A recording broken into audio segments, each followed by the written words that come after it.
بسم الله الرحمن الرحيم إن الحمد لله نحمده ونستعينه ونستغفره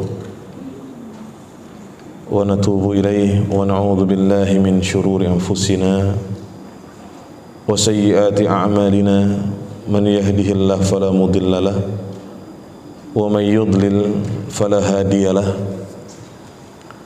وأشهد أن لا إله إلا الله وحده لا شريك له وأشهد أن محمدا عبده ورسوله قال الله تعالى يا أيها الذين آمنوا اتقوا الله حق تقاته ولا تموتن إلا وأنتم مسلمون يا أيها الناس اتقوا ربكم الذي خلقكم من نفس واحدة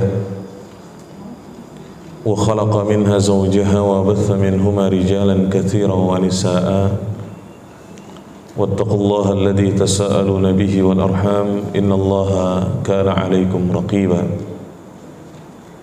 يا أيها الذين آمنوا اتقوا الله وقولوا قولا سديدا يصلح لكم أعمالكم ويغفر لكم ذنوبكم ومن يطع الله ورسوله فقد فاز فوزا عظيما أما بعد فإن أصدق الحديث كتاب الله وخير الهدي هدي محمد صلى الله عليه وسلم وشر الأمور محدثاتها وكل محدثة بدعة وكل بدعة ضلالة وكل ضلالة في النار. Para jemaah sekalian, ibu-ibu yang dirahmati Allah, alhamdulillah puji dan syukur kita panjatkan kepada Allah Subhanahu wa taala atas semua nikmat yang Allah limpahkan kepada kita, yaitu terutama nikmat iman dan nikmat Islam serta nikmat-nikmat lain yang sangat banyak sekali. Salawat dan salam semoga senantiasa tercurahkan dan terlimpahkan kepada Nabi yang mulia Muhammad sallallahu alaihi wasallam dan juga kepada seluruh keluarganya yang beriman dan para sahabat beliau tanpa terkecuali dan orang-orang yang senantiasa mengikuti petunjuknya sampai hari kiamat nanti. Ibu-ibu yang dirahmati Allah,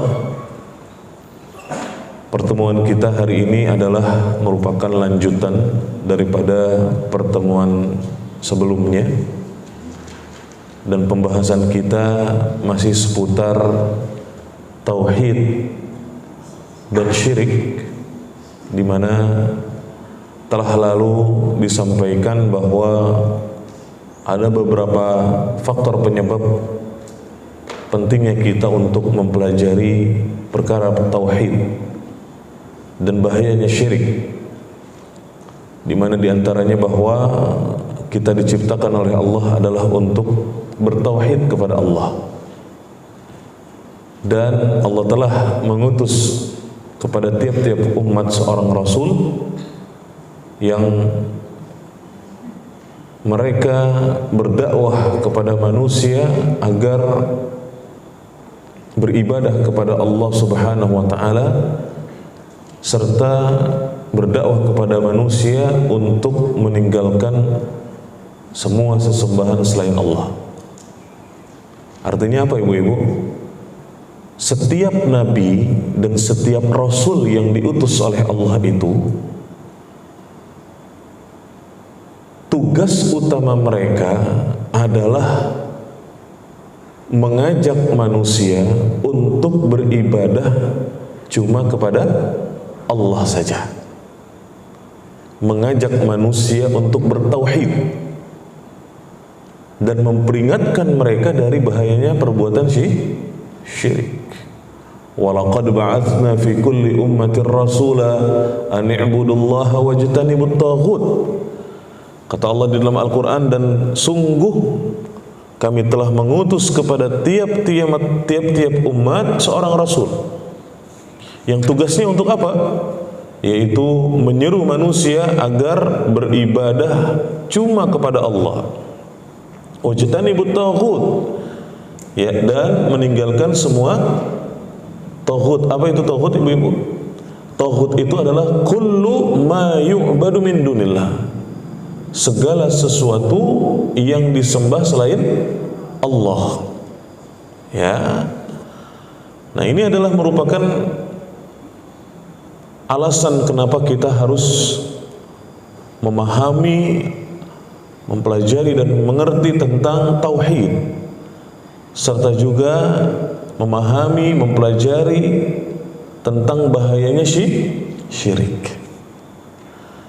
Dan kita telah menyampaikan sebelumnya bahwa tauhid adalah merupakan jalan yang akan mengantarkan seseorang masuk ke dalam surga. Sedangkan syirik adalah merupakan perkara yang dapat menyebabkan seseorang masuk ke dalam neraka. Dan juga telah disampaikan sebelumnya tentang makna daripada tauhid, berasal dari kata wahada yuwahidu, tauhidan ay ja'ala syai' wahidan, yaitu menjadikan sesuatu tunggal esa. Dan tauhid itu ada pada sebuah kalimat yang berbunyi la ilaha illallah. Ya, tauhid itu terkandung pada kalimat apa? La ilaha illallah. Artinya kalimat la ilaha illallah adalah merupakan kalimat tauhid. Dan la ilaha illallah ini, ibu-ibu, adalah merupakan cabang keimanan yang paling tinggi kedudukannya. Ya, sehingga tauhid adalah merupakan pokok keimanan. Di dalam hadis sahih yang diriwayatkan oleh Imam Al-Bukhari dan diriwayatkan oleh Imam Muslim, Rasulullah sallallahu alaihi wasallam bersabda, "Al-imanu bid'un wa sittuna syu'bah atau bid'un wa sab'una syu'bah. Afdaluha wa fi riwayatin fa'a'laha kalimatun la ilaha illallah wa adnaha imatatul adha 'anit tariq wal haya'u syu'batun minal iman." Kata Rasulullah sallallahu alaihi wasallam dalam hadis yang diriwayatkan oleh Imam Al-Bukhari dan Imam Muslim, kata beliau sallallahu alaihi wasallam, keimanan itu memiliki 60 cabang lebih atau 70 cabang lebih. Ya, keimanan itu ada berapa cabang, ibu-ibu? 60 cabang lebih atau 70 cabang lebih. Tentunya karena iman itu bercabang-cabang, maka cabang keimanan itu ada yang paling tinggi, ada yang paling rendah. Ya. Dan yang paling tinggi, kedudukan iman yang paling tinggi, kata Rasulullah, afdaluha, yang paling utama, cabang keimanan yang paling utama dan yang paling tinggi kedudukannya adalah la ilaha illallah. Ya, yaitu kalimat tauhid. Karena memang sesungguhnya manusia itu diciptakan oleh Allah adalah untuk bertauhid. Harusnya kita semua sadar bahwa keberadaan kita di dunia ini diciptakan oleh Allah adalah untuk tauhid, untuk menegakkan tauhid kepada Allah Subhanahu wa taala. Ya, yaitu beribadah hanya kepada Allah Subhanahu wa taala saja. Tidak beribadah kepada selain Allah, ya, dan tidak beribadah karena selain Allah. Ada dua, ya. Tidak beribadah kepada selain Allah dan tidak beribadah karena selain Allah. Ya.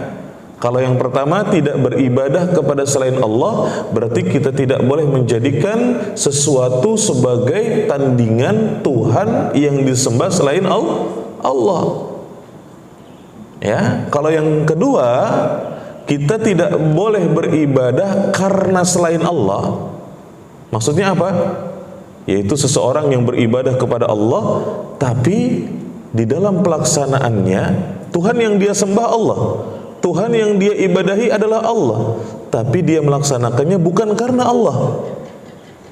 Ya, dia melaksanakannya bukan karena Allah, tetapi mungkin dia melakukan ibadah kepada Allah karena manusia, gitu ya. Mungkin ingin dilihat oleh orang lain ketika beribadah, atau mungkin ingin didengar oleh orang lain ketika beribadah, untuk dikenal di tengah manusia. Ya, seperti orang yang sholat tetapi dia ria, ingin dilihat bahwa dia adalah orang yang mengerjakan sholat atau rajin sholat ke masjid dan yang lain semacamnya. Ada orang yang berjihad di jalan Allah tetapi bukan karena Allah di dalam melaksanakannya. Dia mengerjakan jihad karena ingin dipuji sama manusia. Dia ingin orang-orang menganggap dia sebagai pemberani. Tapi pelaksanaannya adalah jihad di jalan Allah. Ya. Atau misalnya orang yang bersedekah gitu ya, ngebangun masjid, ngebangun pesantren ya. Atau sedekah untuk kaum muslimin yang sedang kesusahan atau yang tertimpa musibah. Tapi motivasi dia mengerjakan itu adalah karena ingin dipuji, ingin disebut-sebut sebagai orang yang dermawan misalnya. Maka ini contoh yang kedua, seseorang yang beribadah tetapi bukan karena Allah. Kalau yang pertama, syirik besar, seseorang yang beribadah kepada selain Allah, artinya ada Tuhan lain selain Allah yang disembah, maka ini syirik besar. Kalau yang kedua, seseorang yang beribadah karena selain Allah, bukan karena Allah, tapi karena selain Allah, maka ini syirik kecil. Tapi syirik kecil itu, kata para ulama apa Bu? Pengantar. Syirik kecil itu adalah pengantar menuju syirik yang besar. Ya. Kalau seseorang terbiasa mengerjakan perbuatan syirik yang kecil, maka kemungkinan besar dia akan terjatuh ke dalam syirik yang besar. Nanti kita akan bahas macam-macam syirik. Karena kita baru membahas tentang pengenalan apa itu tauhid ya. Kemarin tuh sudah kita sampaikan tauhid itu ada pada kalimat la ilaha illallah. Kalimat ini adalah merupakan cabang keimanan yang paling tinggi kedudukannya. Sebagaimana tadi hadis yang sudah kita bacakan ya. Wa adnaha, kemudian cabang keimanan yang paling tinggi, yang paling rendah. Kalau tadi kita sebutkan kata Rasulullah, iman itu 60 cabang lebih atau 70 cabang lebih, yang paling tinggi adalah la ilaha illallah. Yang paling rendah adalah menyingkirkan suatu bahaya di jalanan. Ya, menyingkirkan sesuatu yang berbahaya di jalanan, yang dapat mengganggu orang yang lalu lalang, atau menyingkirkan sesuatu yang dapat menghalangi jalan orang lain. Maka ini termasuk cabang keimanan. Artinya ketika seseorang dia melewati suatu jalan, ternyata di situ ada penghalang yang dapat menghambat orang lain berlalu lalang. Misalnya ada pohon tumbang melintang di tengah jalan gitu ya. Maka ketika dia berusaha untuk menyingkirkan pohon tersebut di jalanan yang dapat mengganggu orang lain, ini adalah merupakan keimanan. Jadi Islam itu sangat memperhatikan kenyamanan lingkungan, ibu-ibu. Islam adalah agama yang menyuruh kita untuk menjaga ya keamanan lingkungan. Maka ketika ada seorang muslim melakukan sesuatu yang membahayakan orang lain di tengah jalan, di tempat umum, apalagi sampai mengancam nyawa orang lain, ini bukan keimanan. Melakukan teror di tempat umum gitu ya, membuat orang lain takut, ini bukan Islam, ini bukan iman. Apalagi sampai melukai orang lain, apalagi sampai menyakiti orang lain, dan yang lebih parah sampai menghilangkan nyawa orang lain, ini bukan keimanan. Karena ketika seorang muslim dia melewati satu jalan, kemudian di jalan tersebut dia mendapati ada sesuatu yang mengganggu, meskipun itu hanya sekedar duri. Kata para ulama, meskipun itu hanya sekedar duri, kemudian dia singkirkan. Supaya apa? Orang-orang yang lewat tidak terkena duri. Maka ini keimanan. Sebaliknya ibu-ibu, ketika ada seorang muslim kemudian membuat ketakutan di tempat umum, membuat teror di tempat umum, membahayakan orang lain pada harta mereka, nyawa mereka atau agama mereka, maka ini bukan iman. Ya, ini bukan keimanan. Kemudian kata Rasulullah, wal haya'u syu'batun minal iman. Dan malu adalah merupakan cabang keimanan. Fokus kita adalah bahwa kalimat la ilaha illallah yang merupakan cabang keimanan yang paling tinggi. La ilaha illallah inilah tauhid. Dan kalimat ini tidak akan terlaksana dalam kehidupan, dalam aspek kehidupan kita. Dan kita tidak akan bisa bertauhid kepada Allah dengan kalimat ini kecuali kita memenuhi rukun-rukunnya dan syarat-syaratnya. Rukunnya udah pernah disampaikan pada pertemuan yang lalu. Ada berapa rukun la ilaha illallah yang merupakan kalimat tauhid? Ada dua. Yang pertama apa? An-nafyu, menafikan. Ya, la ilaha illallah itu ada dua rukun. Yang pertama apa? Rukun an-nafyu, menafikan. Apa itu menafikan? Yaitu meniadakan semua sesembahan yang disembah oleh manusia. Meniadakan, menafikan semua sesembahan yang disembah oleh manusia. Ini rukun yang pertama. Sehingga sesembahan apapun yang disembah oleh manusia kita harus nafikan. Karena manusia itu banyak melakukan kesyirikan. Ada yang menyembah kepada patung berhala, begitu ya. Ada yang menyembah kepada matahari, ada yang menyembah kepada bulan, ada yang menyembah kepada apalagi api, ya. Ada yang menyembah kepada kuburan orang soleh, macam-macam. Orang yang menyembah kepada berhala saja itu masing-masing punya berhala sendiri-sendiri, bukan kepada satu berhala doang. Ya, contohnya apa yang terjadi di masa jahiliyah, di mana setiap kabilah bangsa Arab Quraisy saat itu memiliki berhala masing-masing. Makanya ibu-ibu, ketika Rasul Shallallahu Alaihi Wasallam melakukan pembebasan kota Mekkah, beliau mendapati berhala-berhala yang ada di sekeliling Ka'bah berjumlah berapa? 360 berhala. Masing-masing kabilah, masing-masing keluarga punya apa?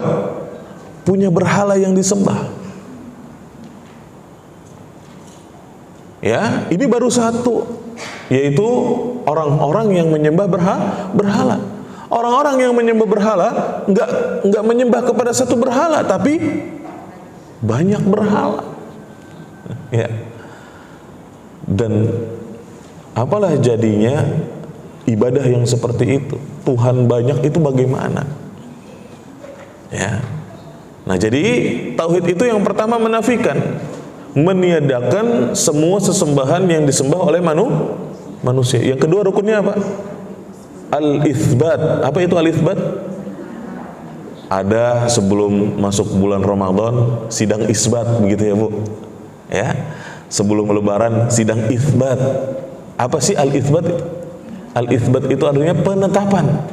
Sidang isbat adalah sidang penetapan kapan masuk bulan Ramadan. Sidang isbat ya setelah Ramadan adalah sidang penetapan kapan satu Syawal. Jadi al-itsbat itu secara bahasa artinya adalah penetapan. Lalu apa kaitannya dengan rukun tauhid la ilaha illallah? Yaitu menetapkan, setelah kita pertama menafikan semua Tuhan yang disembah oleh manusia, maka kemudian kita harus menetapkan bahwasanya Tuhan yang berhak disembah dengan benar cuma Allah. Ya, maka inilah rukun kalimat tauhid la ilaha illallah. Rukun yang pertama an-nafyu itu ada pada kalimat apa? La ilaha. Ini adalah rukun an-nafyu. La ilaha ini adalah penafian, peniadaan. Illallah, kecuali Allah, ini adalah al-itsbat, yaitu penetapan. Ya, maka orang yang mengucapkan kalimat la ilaha illallah bukan hanya diucapkan dengan lisan, bukan hanya sekedar diyakini dengan hati, tapi dia harus mengamalkan kalimat tersebut dalam semua aktivitas dia, dalam semua amal dia, dalam semua kegiatan dia. Maka setelah kita memahami bahwa la ilaha illallah itu ada dua rukun, ya, kemudian yang harus kita fahami berikutnya, yang harus kita pelajari berikutnya adalah bahwa kalimat tauhid yaitu la ilaha illallah memiliki 7 syarat. Kalimat tauhid yaitu la ilaha illallah memiliki 7 syarat. Rukun la ilaha illallah adalah kuncinya, dan syarat la ilaha illallah adalah gigi-gigi yang ada di kunci tersebut. Ya, kalau kita mau duplikasi, mau ngeduplikat kunci itu Bu, kan kita datang ke tukang duplikat ya. Biasanya kunci sebelum diduplikat itu kan lurus aja gitu ya. Maka itu nggak bisa digunakan. Setelah kita duplikat, kemudian ada gigi-giginya gitu ya di kunci tersebut untuk membuka kunci, ya, untuk membuka pintu atau yang lainnya. Maka kunci-kunci atau gigi-gigi yang ada di kunci tersebut adalah merupakan syarat la ilaha illallah untuk membuka surga. Ya, ada 7 syarat la ilaha illallah yang harus kita ilmui dan amalkan. Setelah sebelumnya kita belajar tentang ada 2 rukun la ilaha illallah yang harus kita ilmui dan amalkan. Maka 7 syarat ini terangkum dalam satu buah bait yang disebutkan oleh para ulama. Ilmun yaqinun wa ikhlasun wa sidquka ma'a mahabbatin wa inqiyadin wal qabuli laha. Kata para ulama, syarat-syarat kalimat tauhid la ilaha illallah adalah ilmun yaqinun wa ikhlasun wa sidquka. Ilmu, ya, ilmu, yakin, ikhlas, jujurmu disertai dengan mahabbatin wa inqiyadin wal qabulilah, disertai dengan cinta, patuh dan menerima. Ada 7. Ilmu, yakin, ikhlas, jujur, cinta, patuh dan menerima.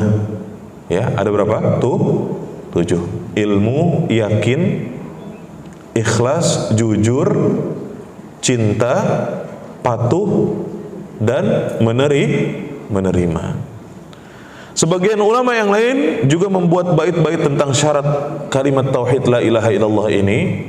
Mereka berkata, wa bi syuruti sab'atin qad quyyidat wa fi nususil wahyi haqqan waradat. Dengan 7 syarat yang telah dibuat, yang diambil dengan benar dari dalil-dalil wahyu, ya, yaitu dari dalil-dalil Al-Quran dan hadis-hadis Rasulullah sallallahu alaihi wasallam. Fa innahu lam yantafi' qailuha bin nutqi illa haitsu yastakmiluha. Maka tidaklah bermanfaat orang yang mengucapkannya dengan lisan kecuali sampai menyempurnakannya, yaitu dengan syarat-syarat ini. Artinya seseorang nggak ada faedahnya, kalau bahasa anak sekarang anfaedah Bu. Ya, nggak ada faedahnya kalau cuma sekedar mengucapkan kalimat la ilaha illallah tapi tidak memenuhi syarat-syarat yang dijelaskan ini. Ya, kalau cuma sekedar ngomong tapi nggak ada bukti, itu sia-sia. Ya, sekedar mengucapkan la ilaha illallah tapi tidak memenuhi syarat-syarat ini, maka ucapan la ilaha illallah itu akan menjadi sia-sia. Ya. Al-ilmu wal yaqinu wal qabulu wal inqiyadu fadri ma aqulu was-sidq wal ikhlas wal mahabbah waffaqakallahu lima ahabbah. Kata para ulama, 7 syarat tersebut adalah ilmu, yakin, menerima, patuh, pahamilah apa yang saya katakan ini, jujur, ikhlas, cinta, semoga Allah memberimu taufik pada apa-apa saja yang Dia cintai. Ya. Nah, ini adalah merupakan 7 syarat kalimat tauhid la ilaha illallah. Ya, yaitu yang pertama tadi apa? Ilmu, yakin, ikhlas, kemudian ya jujur, disertai dengan cinta, patuh, dan menerima. Ada tuh 7. Ini yang akan kita jelaskan satu persatu tentang 7 syarat daripada kalimat tauhid la ilaha illallah. Yang pertama, al-ilmu al-munafi lil jahli. Ilmu yang menafikan kejahilan. Ini syarat yang pertama. Al-ilmu di sini maknanya adalah ilmu dalam memahami tauhid kepada Allah Subhanahu wa taala. Bahwa kalimat ini sebagaimana tadi sudah disampaikan sedikit oleh para ulama, tidak hanya sekedar diucapkan, ibu-ibu. Kalimat tauhid itu harus difahami dengan benar. Karena dengan pemahaman terhadap kalimat la ilaha illallah, kita akan mudah mengamalkannya. Dan sebaliknya, ibu-ibu, ketika kita tidak memahami dan mempelajari kalimat tauhid, tidak memahami dengan benar makna yang terkandung dari kalimat tauhid, berakibat kepada apa? Berakibat kepada terjatuhnya seseorang ke dalam perbuatan-perbuatan yang menyimpang, dan yang paling terparah itu adalah terjatuhnya seseorang ke dalam perbuatan syirik. Ya, ini yang pertama. Jadi al-ilmu di sini makna yang dimaksudkan adalah ilmu dalam memahami kalimat tauhid. Tentang apa sih makna yang benar dari kalimat la ilaha illallah? Kalau kita tanya masyarakat Islam, khususnya di sekitar kita, ketika kita tanya, Mas, tahu kalimat la ilaha illallah gak? Tahu Pak, artinya apa? Maka kebanyakan orang ketika ditanya apa artinya la ilaha illallah, mereka menjawab apa? Tidak ada Tuhan selain Allah. Mungkin dulu kita juga menganggapnya seperti itu, Bu. Ternyata kata para ulama, memaknai la ilaha illallah, mengartikan la ilaha illallah dengan arti tidak ada Tuhan selain Allah, ini adalah arti yang tidak tepat. Ya, kalau kita artikan la ilaha illallah dengan arti tidak ada Tuhan selain Allah, kenyataannya adalah bahwa manusia itu banyak yang beribadah kepada selain Allah, kepada Tuhan selain Allah. Maka ini tidak tepat dan tidak tepat sasaran tentang la ilaha illallah. Maka para ulama mengatakan bahwa arti yang benar, makna yang benar dari kalimat la ilaha illallah itu adalah la ma'buda bihaqqin illallah. Tidak ada Tuhan yang diibadahi dengan benar, ya, kecuali Allah Subhanahu wa taala.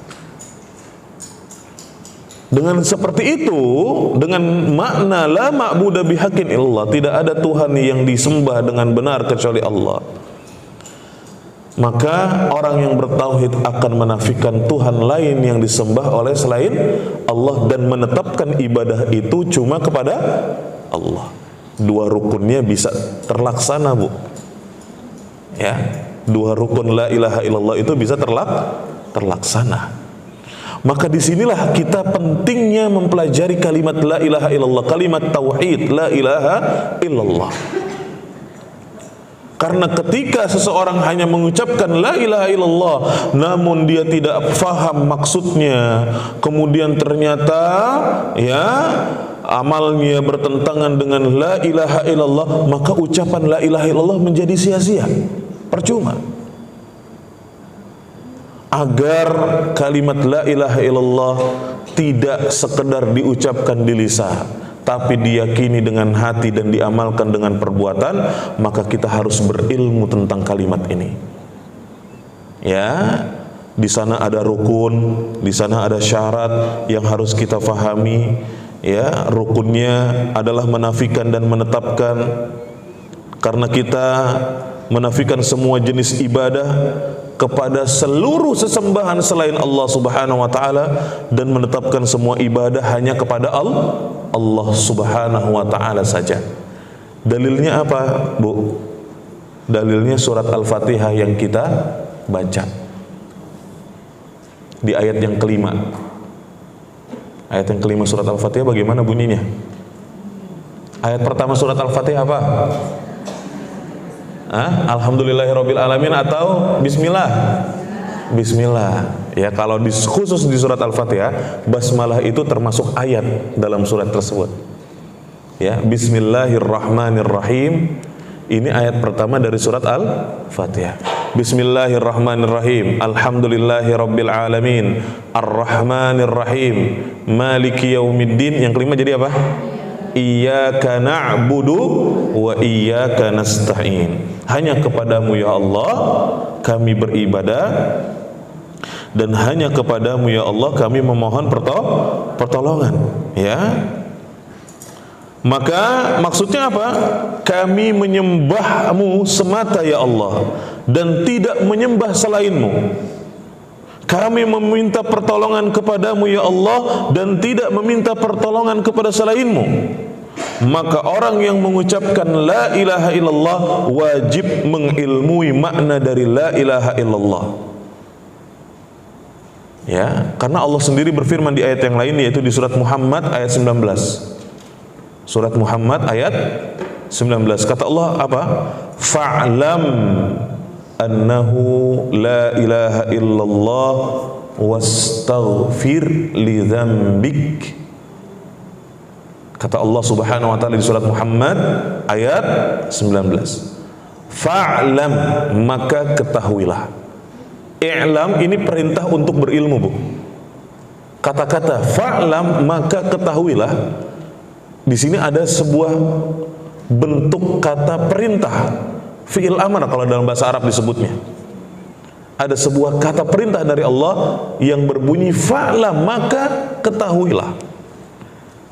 Dan asal dari sebuah perintah hukumnya apa, Bu? Wajib. Ya, ini kaidah. Asal dari sebuah perintah hukumnya adalah wajib. Maka berilmu terhadap sesuatu dalam urusan agama itu hukumnya wajib. Ya, apalagi ilmu yang berkaitan dengan seseorang dalam rangka beribadah kepada Allah. Itu adalah ilmu yang paling wajib diketahui oleh setiap orang. Kalau seseorang tidak berilmu tentang ibadah kepada Allah, dapat dipastikan dia tidak akan beribadah kepada Allah dengan benar. Ya, ketika seseorang tidak belajar tentang ibadah kepada Allah, maka dapat dipastikan ibadahnya tidak benar. Mau itu dalam masalah niatnya, ya, atau prakteknya, atau dalam tata caranya, atau dalam jumlahnya, atau karena sebabnya yang salah. Bisa jadi juga karena waktunya yang salah, atau misalnya karena tempatnya yang salah. Kenapa? Karena tidak berilmu tentang ibadah. Allah mengatakan fa'lam, maka ketahuilah. Di sini ada sebuah perintah dari Allah untuk berilmu. Berilmu untuk apa, ibu-ibu? Ayatnya berbunyi seperti apa? Fa'lam annahu la ilaha illallah. Maka ketahuilah, kata Allah Subhanahu wa taala, maka ketahuilah bahwa sesungguhnya tidak ada sesembahan yang berhak disembah dengan benar kecuali Allah. Berarti ilmu yang paling pokok, ilmu yang paling utama dipelajari oleh setiap muslim dan muslimah bukan tentang sholat dulu, Bu.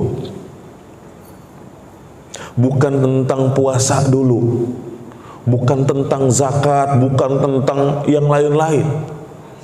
Tapi yang paling utama adalah belajar tentang la ilaha illallah dulu. Ketika ilmu ini sudah benar, yang lainnya insya Allah akan ikut benar. Tapi kalau kita belajar yang lain, belajar sholat, belajar puasa, belajar zakat, belajar haji, belajar umroh, belajar macam-macam, ilmu tauhidnya salah memahami la ilaha illallah, maka semua yang dia pelajari ini bisa salah. Ya, belajar dulu tentang tauhid. Makanya kata Allah Subhanahu wa taala, fa'lam annahu la ilaha illallah wastaghfir li dzambik, dan memohon ampunlah kepada Allah atas dosa-dosamu. Ya. Nah, begitu juga Allah Subhanahu wa taala berfirman di surat Az-Zukhruf. Surat Az-Zukhruf ayat 86. Illa man syahida bil haqqi wa hum ya'lamun, kecuali mereka orang-orang yang mengetahui yang hak tauhid dan mereka meyakininya. Artinya orang-orang yang selamat, orang-orang yang beruntung adalah orang-orang yang mengetahui hak tauhid, ya, berilmu tentang tauhid dan mereka meyakininya. Para ulama ahli tafsir mengatakan makna illa man syahida, makna daripada firman Allah illa man syahida, kecuali mereka yang mengetahui, adalah apa yang mereka syahadatkan tersebut. Mereka mengetahui tentang apa yang mereka ucapkan tersebut. Ya, ketika mereka mengucapkan la ilaha illallah, mereka tahu apa maknanya. Ya, mereka tahu apa konsekuensinya. Ya, makanya ibu-ibu, bedanya orang-orang musyrikin zaman dulu, zaman bahla, dengan orang-orang musyrikin zaman now, ya, bedanya apa, Bu? Orang-orang musyrikin zaman dulu, Bu, mereka tidak bermudah-mudahan mengucapkan la ilaha illallah, karena mereka tahu konsekuensinya.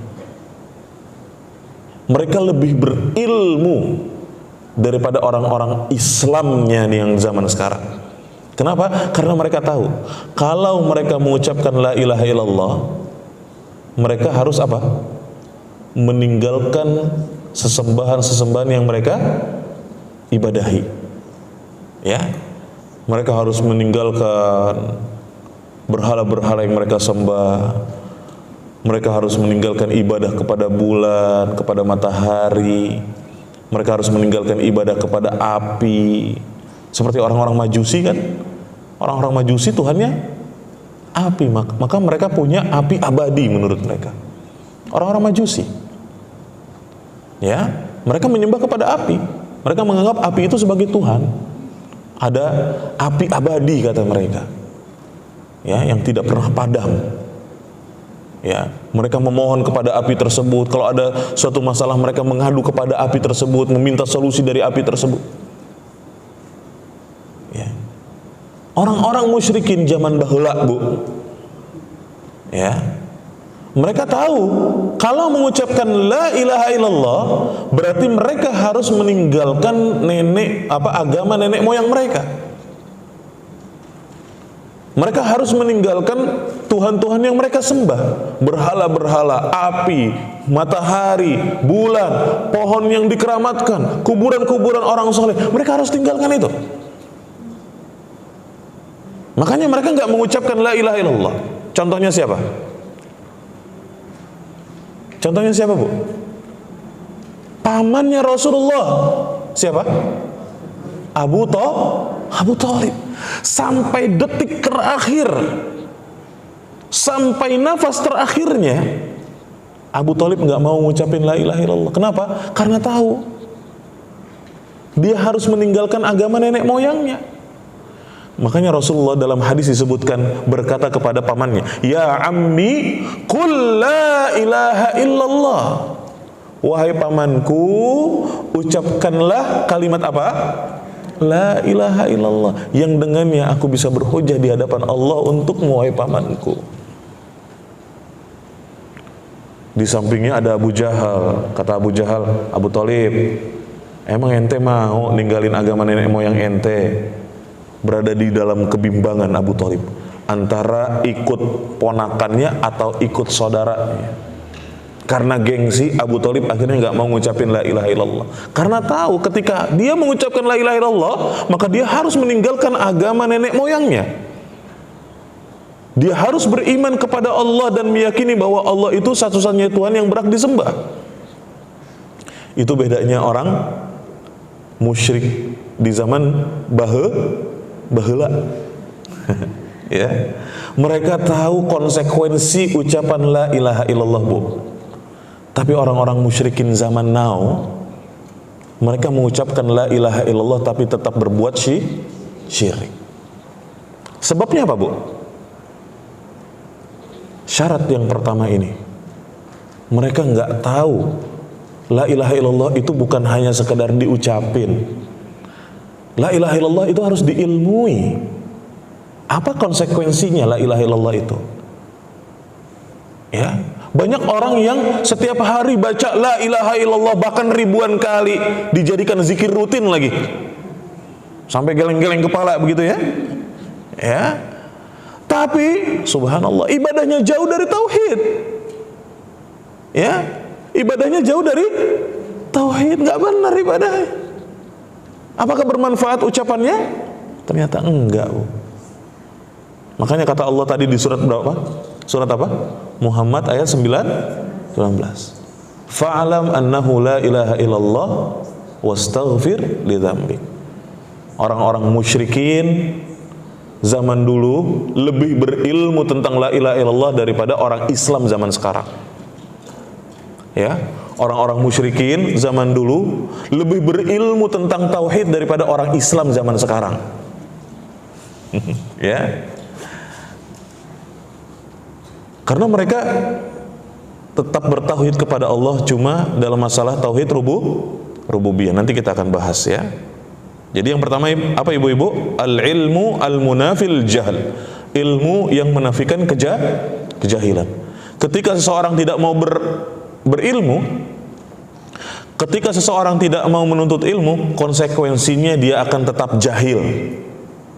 Ya.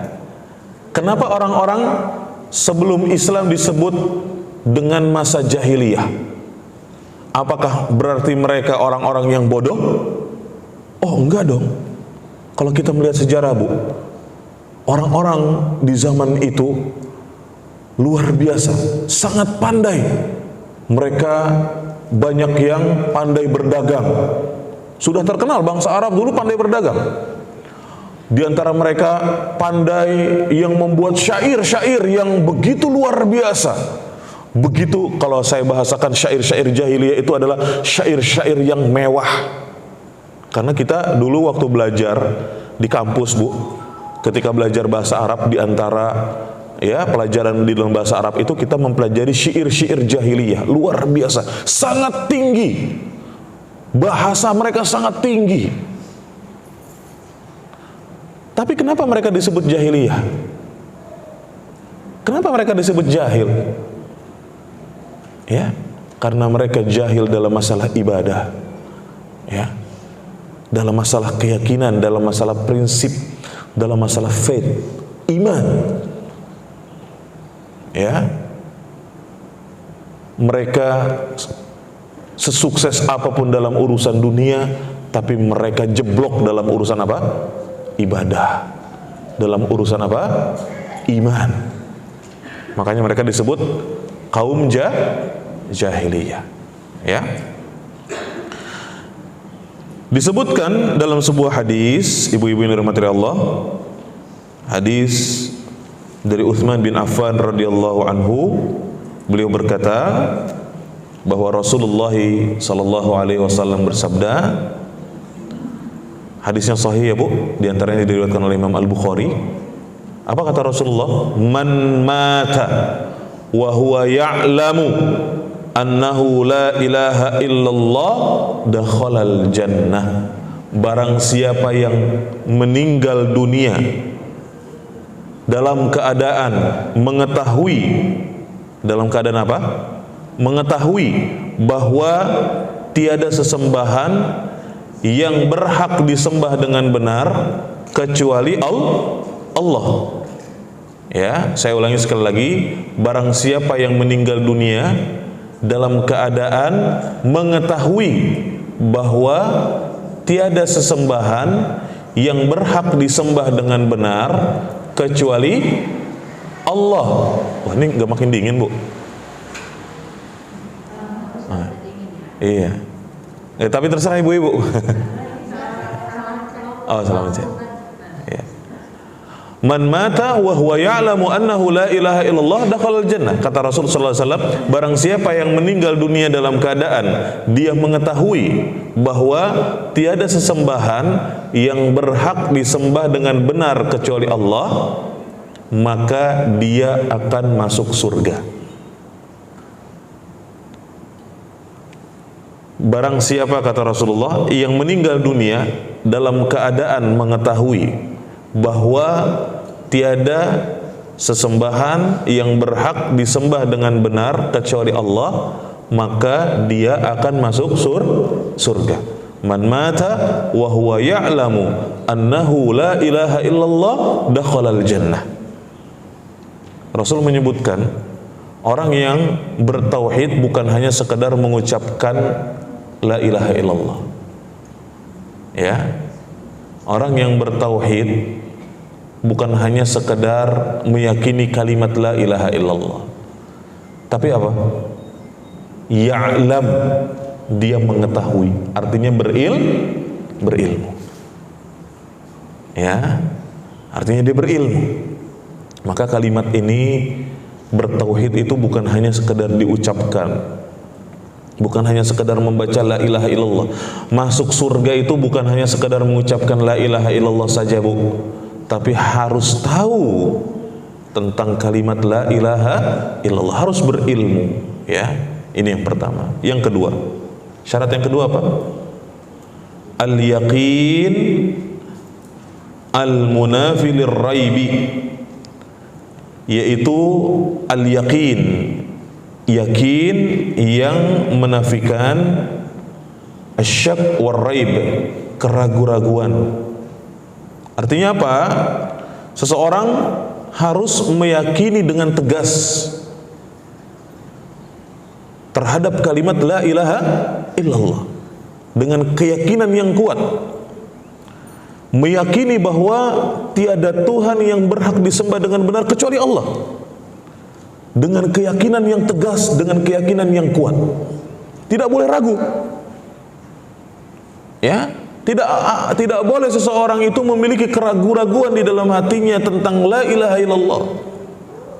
Tidak boleh dia ragu. Ya, Tuhan yang berhak disembah cuma Allah, tapi yang lain kayaknya juga berhak. Enggak boleh ada ragu. Harus tegas, harus yakin dengan kuat bahwa tiada Tuhan yang berhak disembah dengan benar kecuali Allah Subhanahu wa ta'ala. Sebagaimana Allah Subhanahu wa ta'ala mensifati orang-orang mukmin di dalam Al-Quran. Bisa dibuka surat Al-Hujurat ayat 15 Bu. Surat Al-Hujurat ayat 15. Allah Subhanahu wa taala mengatakan, innamal mu'minun alladzina amanu billahi wa rasulih thumma lam yartabu wajahadu bi amwalihim wa anfusihim fi sabilillah ulaika humus shadiqun. Allah Subhanahu wa taala mengatakan, innamal mu'minuna alladzina amanu billahi wa rasulih. Sesungguhnya orang-orang mukmin hanyalah orang-orang yang beriman kepada Allah dan Rasulnya. Thumma lam yartabu. Ya, kemudian mereka tidak ragu-ragu. Mereka tidak bimbang. Mereka tidak ragu, mereka tidak bimbang. Tapi mereka meyakini dengan keyakinan yang tegas, meyakini dengan keyakinan yang kuat bahwa Allah adalah satu-satunya Tuhan yang berhak disembah dengan benar, ya. Maka makna daripada firman Allah lam yartabu di surat apa tadi? Al-Hujurat ayat 15. Ya, kalau ibu-ibu buka di situ firman Allah Subhanahu wa taala berbunyi, innamal mu'minuna alladzina amanu billahi wa rasulih thumma lam yartabu. Firman Allah yang berbunyi lam yartabu ini digaris bawahi. Ya. Firman Allah yang berbunyi lam yartabu ini digaris bawahi atau dikasih catatan. Ya, makna daripada firman Allah lam yartabu ya adalah apa? Yakin dan tidak ragu. Makna firman Allah lam yartabu adalah apa? Yakin dan tidak ragu. Dan di dalam hadis yang diriwayatkan oleh Imam Muslim dari Abu Hurairah radhiyallahu anhu, ada dua hadis, ya. Hadis sahih diriwayatkan oleh Imam Muslim sama-sama dari Abu Hurairah. Hadis yang pertama, Rasul bersabda, asyhadu an la ilaha illallah wa anni rasulullah la yalqallahu bihima abdun ghairu syak fihima illa dakhalal jannah. Hadis yang kedua, man laqita min wara'i hadzal ha'id yashhadu an la ilaha illallah mustaqinan biha qalbuh fabashshirhu bil jannah. Hadis yang pertama Rasul bersabda, syahadat. Syahadat itu ada berapa kalimatnya, Bu? Ada dua. Ya. Syahadat itu ada dua kalimat. Yang pertama, syahadat kepada Allah, yang kedua, syahadat terhadap Rasulullah sallallahu alaihi wasallam. Syahadat bahwa tiada sesembahan yang berhak diibadahi dengan benar kecuali Allah, dan bahwasanya aku adalah utusan Allah. Kata Rasulullah, asyhadu an la ilaha illallah wa anni rasulullah la yalqallahu bihima abdun, seorang hamba yang tidak meragukannya dan membawa keduanya ketika bertemu dengan Allah, ya. Seseorang yang tidak meragukannya, tidak meragukan dua kalimat syahadat tersebut, dia ucapkan dengan hati yang yakin, dia yakin seyakin-yakinnya dengan keyakinan yang kuat dan tegas terhadap dua kalimat syahadat tersebut, dan kemudian dia membawanya di hadapan Allah Subhanahu wa taala di hari kiamat dalam keadaan demikian, maka kata Rasulullah sallallahu alaihi wasallam, illa dakhalal jannah, melainkan dia akan masuk ke dalam surga. Ini hadis yang pertama. Hadis yang kedua kata Rasulullah, man laqita min wara'i hadzal ha'id, barang siapa yang engkau temui di balik dinding penghalang ini, yashhadu an la ilaha illallah, yang bersyahadat la ilaha illallah, mustaiqinan biha qalbuh, ya, dan hatinya yakin terhadap itu, maka kata Rasulullah, fabashshirhu bil jannah, berilah kabar gembira kepadanya akan surga. Kalau kita perhatikan dua hadis ini, Bu. Hadis yang pertama kata Rasulullah, barang siapa yang bersyahadat dengan dua kalimat syahadat, ya, dan dia tidak meragukannya.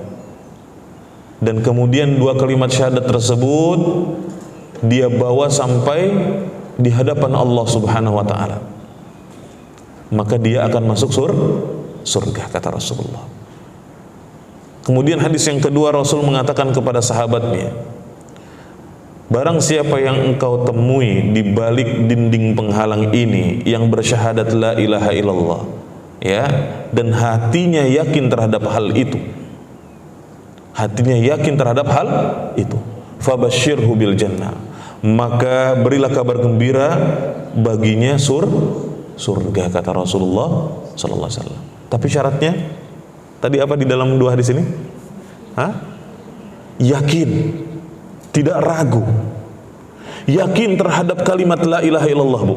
Tidak ada keraguan-raguan. Dia mengucapkan la ilaha illallah tegas. Dia yakini bahwa tidak ada Tuhan yang berhak disembah dengan benar kecuali Allah. Dia ucapkan dengan tegas bahwa Muhammad adalah hamba dan utusan Allah Subhanahu wa taala. Setelah sebelumnya berilmu, ya. Harus berilmu dulu. Apa sih la ilaha illallah?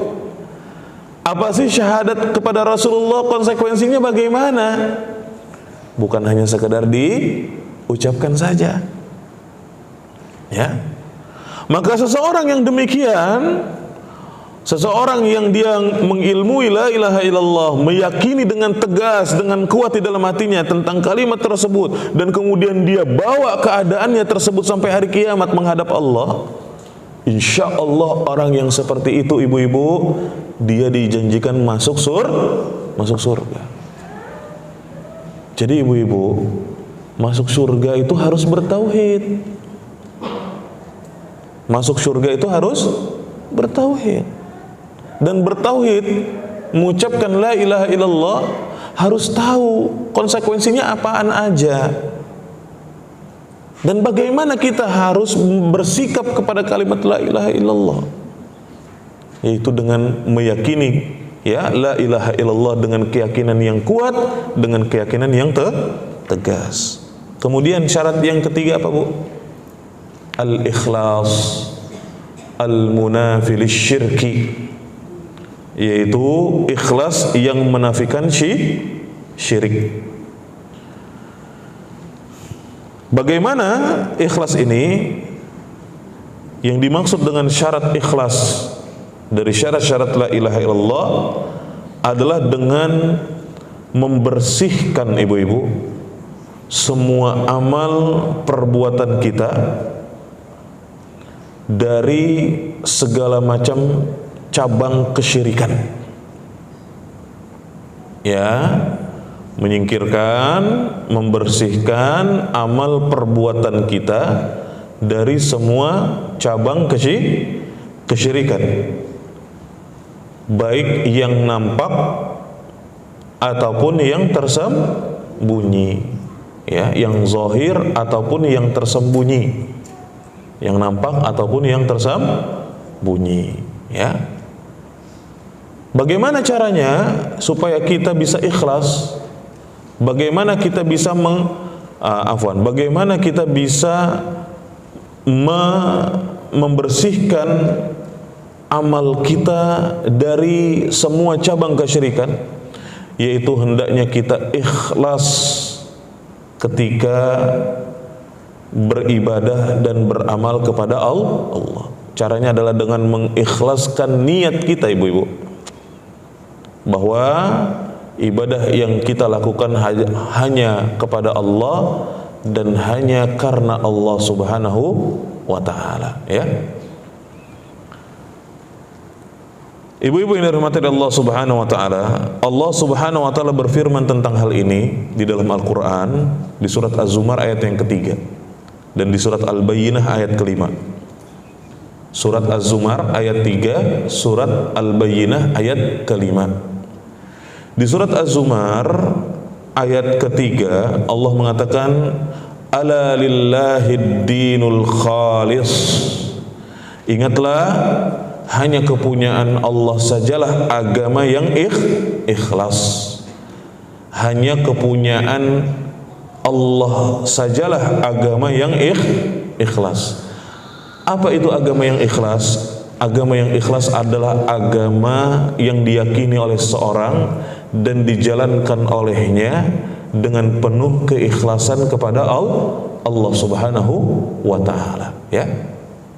Inilah agama yang ikhlas, ya, yaitu agama yang dijalankan oleh seseorang yang bersih dari syirik, ya. Karena agama yang ikhlas itu adalah agama kepunyaan Allah Subhanahu wa taala. Artinya cuma agama yang ikhlas dari seseorang yang akan diterima oleh Allah Subhanahu wa taala.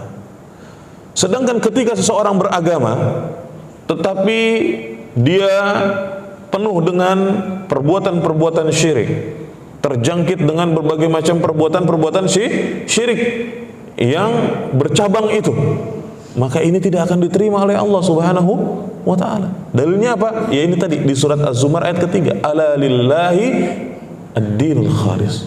Ya, Allah itu hanya menerima agama yang ikhlas dari seorang, agama yang bersih dari kesyirikan. Kemudian di surat Al-Bayyinah ayat kelima, Allah mengatakan wa ma umiru illa liya'budullaha mukhlishina lahud-din hunafa. Allah mengatakan padahal mereka tidaklah disuruh kecuali supaya menyembah Allah dengan mengikhlaskan ketaatan kepadanya dalam agama yang lurus. Surat Al-Bayyinah ayat 5.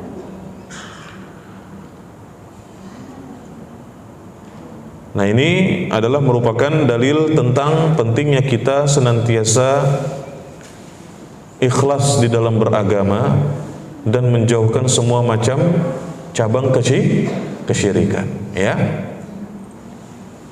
Dan syirik itu ada dua macam, ibu-ibu.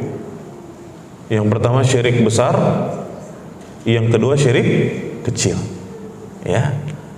Nah, ini ada pembahasan khusus. Nanti pada pertemuan yang selanjutnya kita akan membahas tentang macam-macam tauhid dan macam-macam syirik, ya. Sekali lagi kajian ini adalah kajian berseri, ya Bu, ya, karena sebelum berlanjut, ya, bertahap, mudah-mudahan sedikit demi sedikit kita bisa memahami tauhid, dan mudah-mudahan dengan kita belajar tauhid, akidah kita semakin lurus, semakin baik, ya, iman kita semakin tebal, semakin kuat. Harapannya seperti itu, ya. Tapi kita belajarnya step by step, sedikit demi sedikit, supaya memang benar-benar taksil, benar-benar kita memahaminya dengan sempurna, ya. Dan dengan seperti itu kita harus punya modalnya apa, Bu? Sabar dalam belajar, ya. Kita harus sabar. Baik, jadi ini syarat yang ketiga, al-ikhlasu al-munafi lisyirk, ikhlas yang menafikan kesyirikan. Nah, Rasulullah sallallahu alaihi wasallam bersabda dalam hadis riwayat Al-Bukhari sahih dari sahabat Abu Hurairah juga, kata Rasulullah sallallahu alaihi wasallam, as'adun nas bi syafa'ati yaumal qiyamah man qala la ilaha illallah khalisan min qalbih. Kata Rasulullah sallallahu alaihi wasallam, orang yang paling bahagia dengan syafaatku di hari kiamat nanti adalah orang yang seperti apa?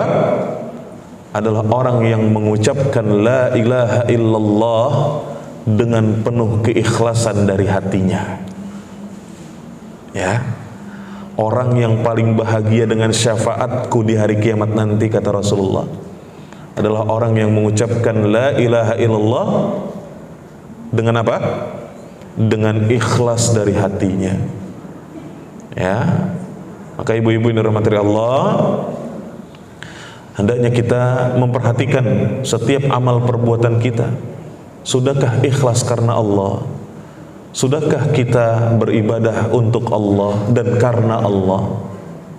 Ya. Atau ternyata mungkin masih ada benih-benih kesyirikan di dalam hati kita ketika kita beramal, mungkin pengen dilihat oleh orang lain, ya. Ketika kita beramal, mungkin masih ingin didengar oleh orang lain. Ketika kita beramal, masih pengen dikenal oleh orang lain, ya. Oke lah, mungkin syirik besar bisa kita tinggalin, sudah kita jauhin, tapi belum tentu kita selamat dari syirik yang kecil, Bu, Ya, belum tentu kita bisa selamat dari syirik yang kecil. Mungkin ketika kita melakukan suatu amal ternyata kita riya. Ya. Mungkin ketika kita beramal kita sum'ah, atau mungkin kita bangga dengan amal ibadah yang telah kita kerjakan, dengan banyaknya amal ibadah yang telah kita laksanakan, kita bangga, membanggakan diri kita dengan itu. Nah, ini syirik. Ini semua adalah syirik. Ya. Dan syirik itu adalah dosa besar yang paling besar. Syirik adalah dosa besar yang paling besar. Ya, ini syarat yang ketiga. Kemudian yang keempat, as-sidqu al-munafi lil kadhib, yaitu jujur yang menafikan dusta. Jujur yang menafikan dusta. Ini syarat yang keempat, yaitu dengan mengucapkan kalimat la ilaha illallah secara jujur dari hatinya. Ucapan lisan sesuai dengan keyakinan hati. Bukan seperti orang-orang munafik yang mengatakan saya beriman tapi hatinya kufur. Ya. Jadi antara ucapan lisan dengan ucapan hati itu berbarengan. Ya, sama. Dia mengucapkan la ilaha illallah, hatinya juga jujur mengucapkan itu. Ya, atau hatinya mengucapkan la ilaha illallah, lisannya juga jujur. Harus seimbang. Berbeda dengan orang-orang munafik, orang-orang yang menyembunyikan kekufuran, berpura-pura menampakkan iman. Di antaranya Allah Ta'ala menceritakan tentang kondisi orang-orang munafik di surat Al-Baqarah, di awal-awal surat Al-Baqarah. Kita lihat. Di antaranya Allah Ta'ala berfirman di surat Al-Baqarah,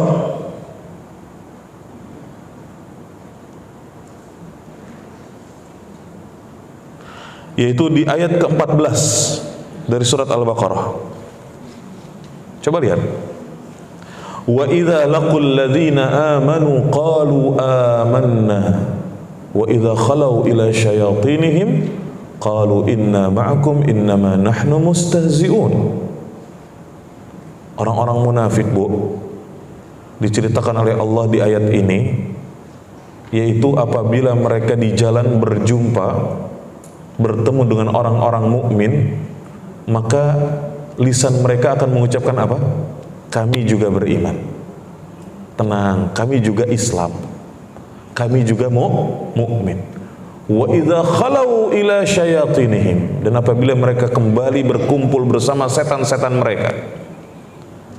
Siapa yang dimaksud oleh Allah dengan firman-Nya syaitan-syaitan mereka? Ay kubaraihim wa ru'asaihim wa sadatihim, kata Ibnu Katsir. Yaitu pemuka-pemuka mereka, ya, tokoh-tokoh mereka, teman-teman yang seperjalanan dengan mereka. Mereka akan mengatakan inna ma'akum, kami akan tetap bersama kalian. Innama nahnu mustahzi'un, sesungguhnya kami hanya mengolok-ngolok mereka saja. Maksudnya apa? Mereka cuma berpura-pura dalam beriman, hanya demi untuk mendapatkan apa? Perlindungan, keamanan dari kaum muslimin. Karena kalau mereka ya tidak menyatakan demikian, maka nyawa mereka terancam, keluarga mereka terancam, harta mereka terancam. Menurut mereka seperti itu. Menurut persangkaan mereka. Makanya mereka pura-pura beriman. Dan ini salah satu ciri terbesar dari orang munafik, yaitu suka berpura-pura. Yaitu mereka menampakkan keimanan padahal mereka adalah orang-orang yang kufur kepada Allah Subhanahu wa ta'ala. Jadi syarat yang keempat ini sangat penting sekali, Ibu-ibu. As-sidqu al-munafi lil kadzib, jujur yang menafikan dusta atau bohong. Yaitu mengucapkan kalimat la ilaha illallah itu harus jujur dari hatinya. Hatinya sesuai dengan ucapan lisannya. Ya. Hatinya harus sesuai dengan ucapan lisannya. Karena kalau berpura-pura dengan lisan itu bisa dilakukan, tapi nggak bisa berpura-pura dengan hati. Allah Maha tahu apa yang diucapkan oleh hati kita. Makanya Allah Ta'ala berfirman di surat Al-Munafiqun.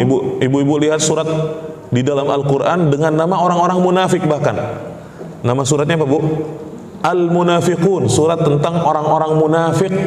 Ayat yang pertama, ayat ke-1.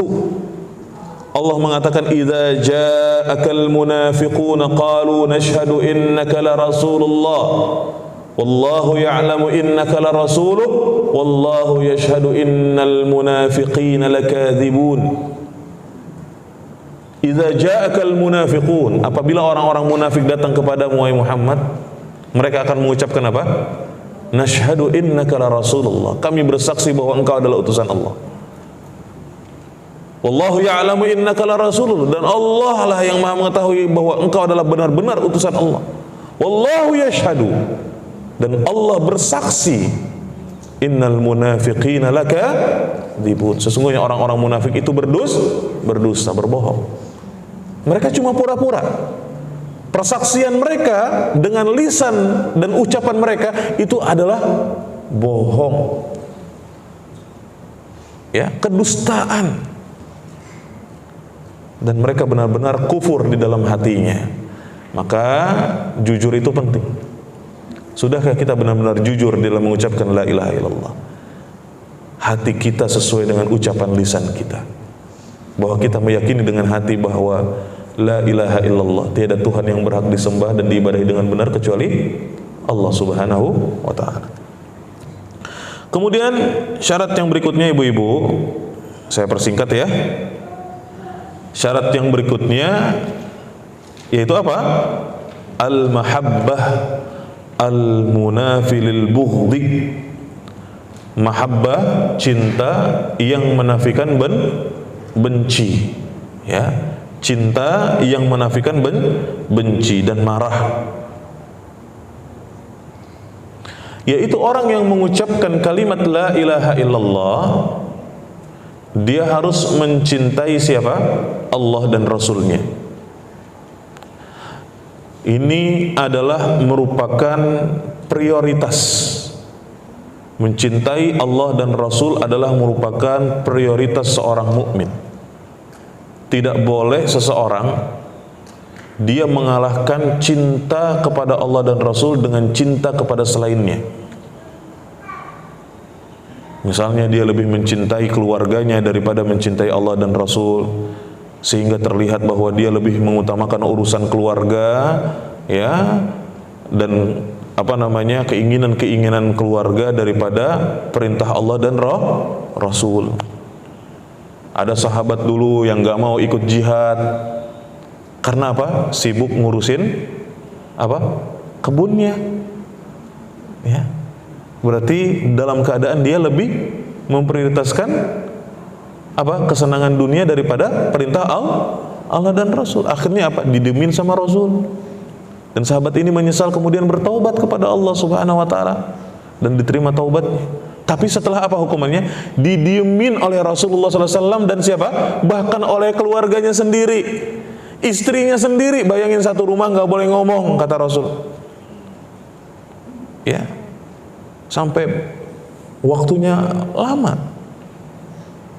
Ya.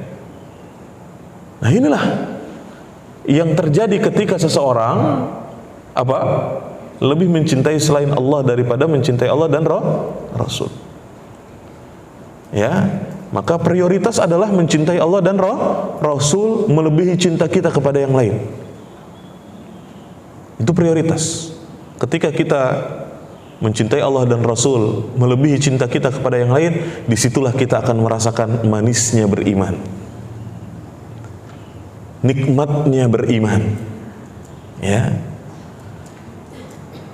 Bagaimana kondisi orang yang merasakan manisnya iman? Hidupnya tenang, hidupnya damai, ya. Dia akan merasakan kebahagiaan, ya. Karena apa? Prioritas dia adalah Allah dan Rasulullah Sallallahu Alaihi Wasallam. Jadi Orang yang mengucapkan kalimat la ilaha illallah, dia wajib mencintai Allah, Rasulnya sallallahu alaihi wasallam. Dia wajib mencintai agama Islam dengan meyakini bahwasanya Islam adalah satu-satunya agama yang hak, satu-satunya agama yang benar. Selain Islam batil. Harus seperti itu. Kalau kita meyakini bahwa semua agama samaan, itu apa bedanya? Apa pentingnya kalau gitu kita beragama? Kalau kita katakan semua agama sama, ya, apa gunanya kita mengucapkan la ilaha illallah kalau kita mengatakan semua agama sama, sedangkan agama lain beribadah kepada selain Allah? Apa pentingnya kita mengucapkan la ilaha illallah kalau begitu? Ya, maka kita harus tegas. Allah mengatakan di dalam Al-Quran, lakum dinukum waliyadin. Bagi kalian agama kalian, bagi kami agama kami. Dan inilah tolak ukur toleransi dalam Islam.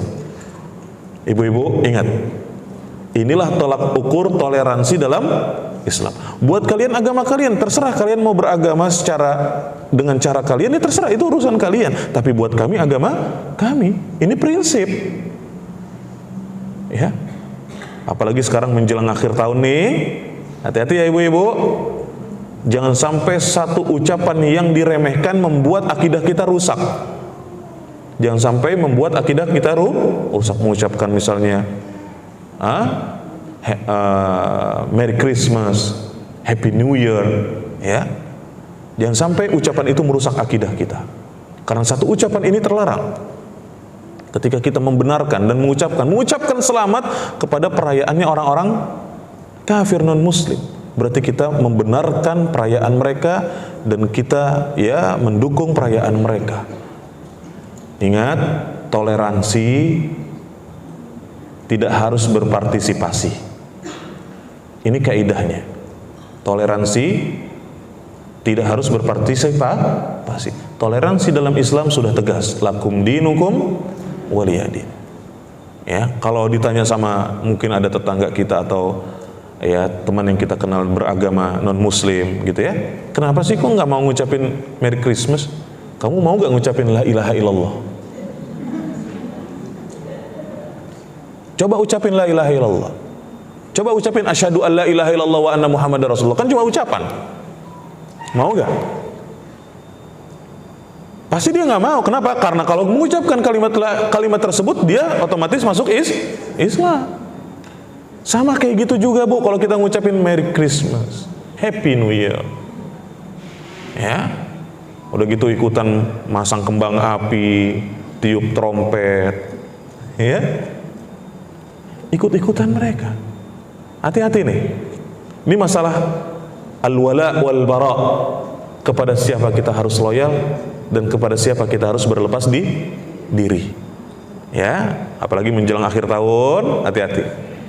Ya, hati-hati. Ini masalah akidah, sekali lagi masalah prinsip beragama. Lakum dinukum waliyadin.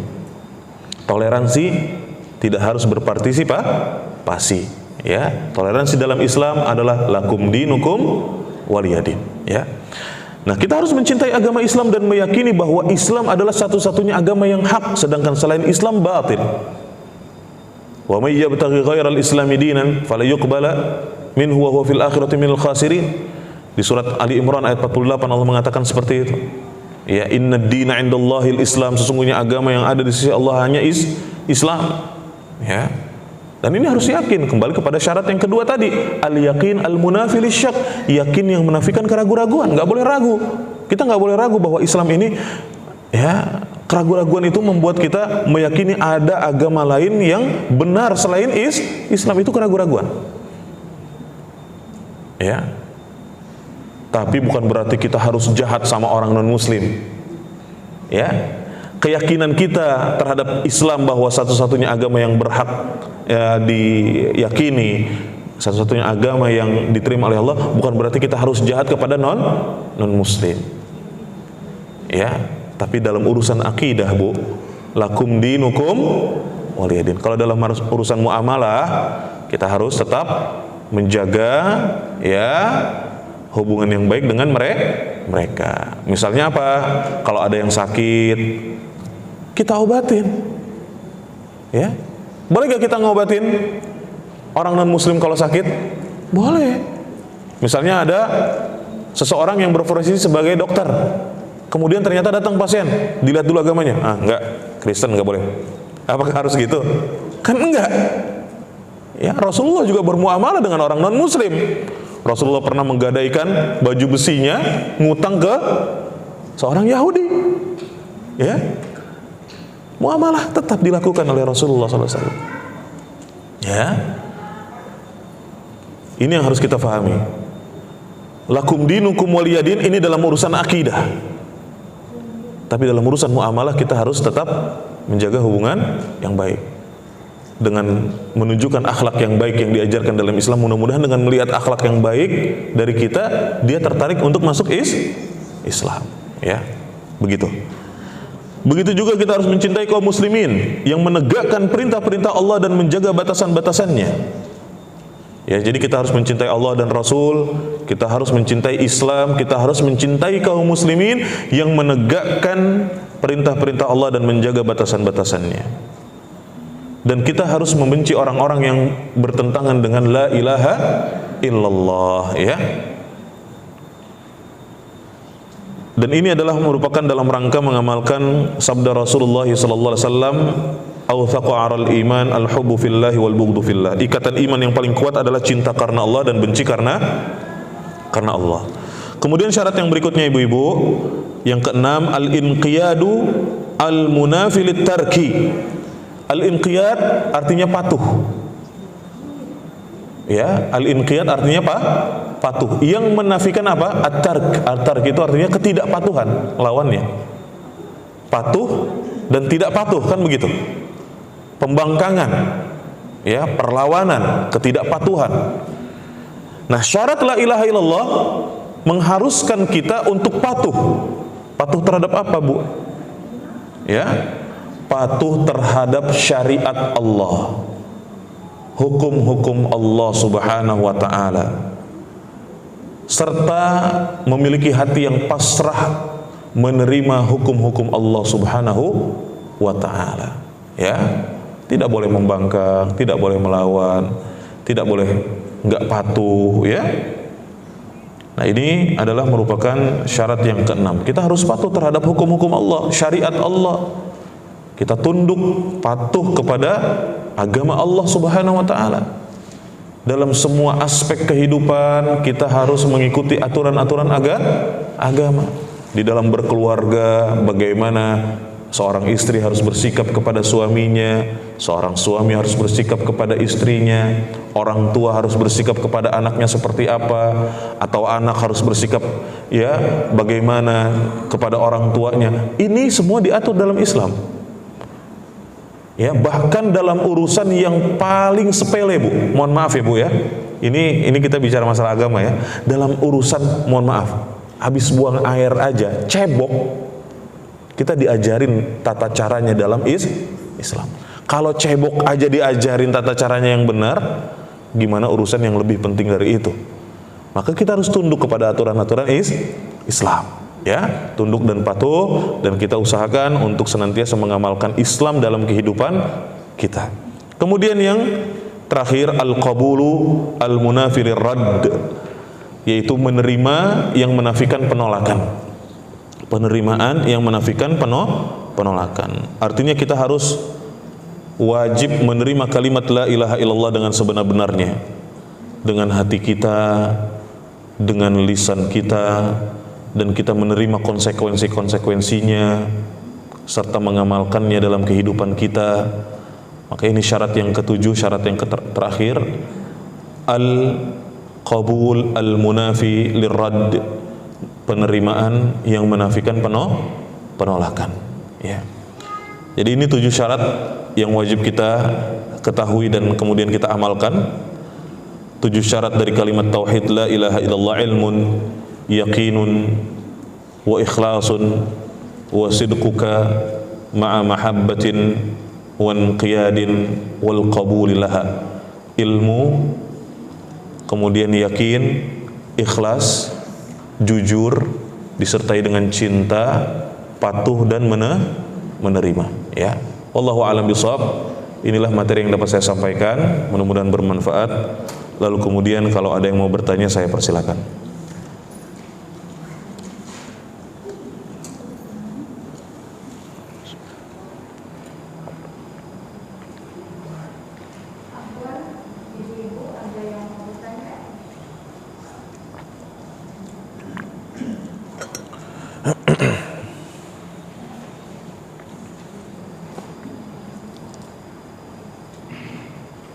Silakan kalau ada yang mau bertanya.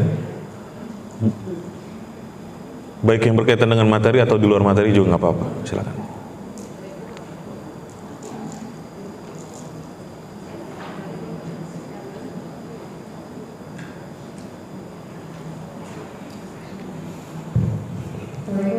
Waalaikumsalam warahmatullahi wabarakatuh.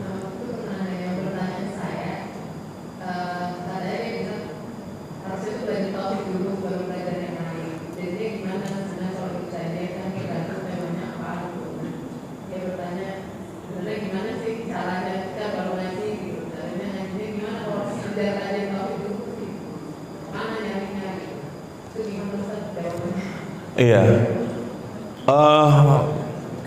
Di dalam menuntut ilmu ada perkara-perkara yang paling terpenting sebelum yang penting. Ya, al-aham ibda al-aham qabla al-muhim, kata para ulama. Yaitu mulailah dari yang terpenting sebelum yang penting. Ilmu agama semuanya penting. Ya, karena ini berkaitan dengan hidup kita. Ya, berkaitan dengan kita beragama. Maka semua ilmu agama semuanya penting, ya. Tetapi ada yang paling terpenting di antara ilmu agama, dan yang paling terpenting dalam menuntut ilmu adalah mengkaji tentang tauhid atau permasalahan-permasalahan yang berkaitan dengan akidah. Bagaimana caranya? Ya, caranya adalah kita meminta rekomendasi, ya. Sebagaimana dulu para ulama ketika mereka hendak meriwayatkan suatu hadis, mereka bertanya terlebih dahulu tentang perawi yang akan diambil hadisnya, tentang keseharian dia, ya, tentang muamalah dia, tentang ibadah dia. Kalau ternyata sesuai dengan ya apa yang dicontohkan Rasul, barulah hadisnya diambil. Kalau ternyata tidak, dari informasi yang didapatkan ternyata si perawi ini ternyata hafalannya buruk atau melakukan kebiasaan-kebiasaan yang tidak baik, maka dia tidak jadi mengambil hadis dari orang tersebut. Artinya meminta rekomendasi kepada orang lain di dalam menuntut ilmu itu juga adalah salah satu cara agar kita selamat di dalam mengambil ilmu. Ya, minta rekomendasi. Kira-kira saya harus mulai dari mana, belajar apa, dan kepada siapa? Ya, kalau saya ngajinya ke fulan, gimana menurut Anda? Ya, tanyakan kepada orang yang berilmu juga. Tanyakan kepada orang yang berilmu juga. Ya, kalau kepada si Ustadz fulan bagaimana? Apakah memang layak untuk diambil ilmunya, atau gimana akidahnya, atau gimana manhajnya? Bertanya. Ya, inilah cara yang sudah dilakukan oleh kaum muslimin dari sejak dahulu kala. Ya, dari zaman ke zaman caranya adalah dengan meminta rekomendasi. Supaya apa? Supaya kita tidak salah di dalam mengambil ilmu. Ya, seperti itu. Jadi kita hendaknya meminta rekomendasi. Dan kita lihat yang disampaikan. Kalau ternyata sesuai dengan Al-Quran dan hadis, dijabarkan bahwa maksud daripada ayat ini menurut penafsir adalah seperti ini, menurut hadis ini menurut ahli ilmu adalah seperti ini, ya. Tentu dengan tahapan-tahapan keilmuan kita. Begitu. Caranya adalah dengan kita bertanya. Paling tidak kita awali dengan meminta rekomendasi. Wallahu a'lam bishawab.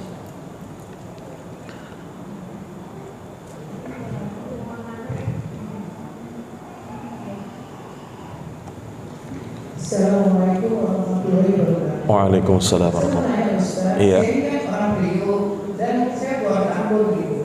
Kalau saya nggak itu kan saya kelar. Maksudnya ngaji baca Quran, Bu? Iya, baca Quran itu. Setelah saya entah berapa juz, saya nggak sadar suaranya tinggi lagi. Bisa ada teman ngomongin kamu ya kencang-kencang, kamu nanti lihat. Saya gini, tapi saya nggak bisa kalau saya subuh kalau Kalau kita kan soalnya kayak Benar. gitu. Benar. Jadi saya karena saya orang Ambon, saya orang Bali, kalau ngaji saya ikuti makhluknya gitu. Nah itu tuh gini. Tapi kalau ngaji jangan begitu. Harusnya saya insya Allah saya pelan. Tapi setelah berapa juz itu suara saya naik lagi. Ya. Iya. Iya. Bagaimana Ustaz? Iya. Saya bilang ria, saya lagi saya merasa enggak. Iya. Ya karena emang saya bawanya itu anak pribadi kalau ngomong kan apa-apa. Iya. Ambon juga. Iya.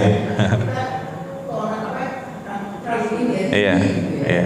Terima kasih Ustaz. Sama-sama Ibu. Assalamualaikum. Waalaikumsalam warahmatullahi wabarakatuh. Iya. Membaca Al-Quran tentunya kita diajarkan bagaimana adab-adab ketika membaca Al-Quran, ya. Kalau ketika kita sedang sendirian, ya boleh-boleh saja kita mengeraskan bacaan kita. Tapi ketika ada orang lain yang sedang beribadah, ya, ada orang lain yang lagi baca Quran juga, atau ada orang lain yang misalnya kita di masjid, kemudian ada orang lain yang sholat gitu ya, maka sebaiknya kita mengecilkan suara kita. Dan membaca Al-Quran adalah dengan bersuara. Baca Quran itu bukan dengan diam di dalam hati bacanya, itu bukan baca namanya. Yang namanya baca itu harus dengan bersuara. Cuma ada dua model, ada dengan suara yang dipelankan, dikecilkan, ada suara yang dikeraskan, gitu ya. Nah, ketika kita sedang sendirian, kita boleh untuk membaca Al-Quran dengan suara yang dikeraskan. Tapi ketika kita sedang ada orang lain di sekitar kita, apalagi dia sedang beribadah, maka adabnya adalah kita berusaha untuk membaca Al-Quran dengan suara yang pelan, ya. Tujuannya apa? Supaya orang lain tidak terganggu dalam ibadahnya. Tujuannya supaya orang lain tidak terganggu dalam ibadahnya. Ini yang pertama. Supaya yang kedua, ya, tidak terbesit di dalam hati kita perasaan ingin didengar oleh orang lain, ya. Karena kalau ada perasaan seperti itu, inilah yang dikhawatirkan oleh Rasulullah SAW. Tapi kalau ternyata kita aman, karena riya ini berkaitan dengan apa, Bu? Dengan hati, ya. Hati kita bagaimana ketika beramal? Apakah kita benar-benar tulus beramal karena Allah, atau ternyata timbul tadi ingin dilihat, ingin didengar, ingin diketahui oleh orang lain? Maka inilah yang berbahaya. Kalau ibu baca suara yang keras karena memang, ya saya memang watak saya seperti itu, atau kebiasaan saya seperti itu. Saya berasal dari daerah yang memang tidak terbiasa ngomongnya dengan suara yang pelan, gitu. Asalkan hati ibu tetap dalam keadaan tenang, asalkan ibu dalam keadaan tetap ikhlas, nggak jadi masalah. Tapi lihat juga kepada sebab yang pertama. Kalau ada orang lain yang terganggu, sebaiknya pelanin lagi suaranya. Oh, kalau di rumah nggak jadi masalah.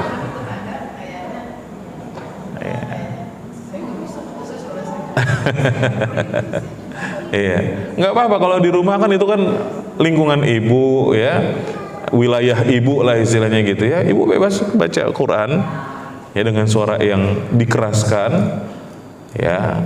Apalagi tetangga keganggunya bukan karena sedang ibadah gitu ya, karena perkara-perkara yang lain, nggak jadi masalah ibu kerasin, asalkan syaratnya ibu tetap bisa menjaga keikhlasan. Kalau ibu tetap bisa ikhlas meskipun dengan suara yang dikeraskan, nggak jadi masalah, ya. Jadi yang harus kita perhatikan poinnya adalah di situ, Bu. Jadi hati kita tetap dalam keadaan ikhlas karena. Kalau omongan orang lain nanti, ya jangan dikerasin, nanti nggak ikhlas, ya kan urusan saya, ikhlas itu urusan saya, bukan urusan Anda. Iya, tapi memang adabnya adalah ketika kita membaca Al-Quran, yang paling utama adalah dengan suara yang pelan. Karena kata Rasulullah, al-jahiru bil Quran kal jahiri bis sadaqah. Orang yang terang-terangan di dalam membaca Al-Quran, artinya dengan suara yang keras, itu sama seperti dengan orang yang terang-terangan dalam bersedekah. Ya, tujuannya adalah Rasul bersabda demikian supaya hati kita tetap ikhlas. Artinya kalau kita membaca Al-Quran dengan suara yang keras, karena memang itu tabiat kita, watak kita gitu ya. Sedangkan hati kita tetap ikhlas, nggak jadi masalah. Ya, yang penting tolak ukurnya adalah hati kita tetap ikhlas. Wallahu a'lam bishawab. Cukup ibu-ibu? Ada lagi? Silakan. Waalaikumsalam warahmatullahi wabarakatuh.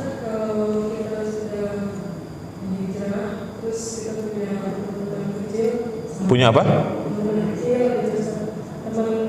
Teman kecil.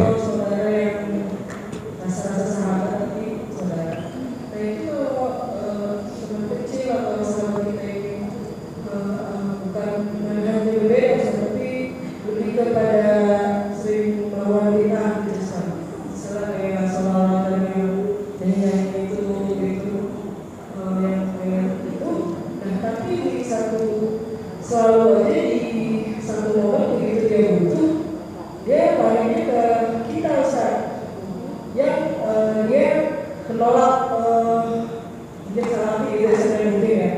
Tapi kalau butuh misalnya pinjam uang atau pinjam mobil, karena kita baik, kita lagi, Yeah.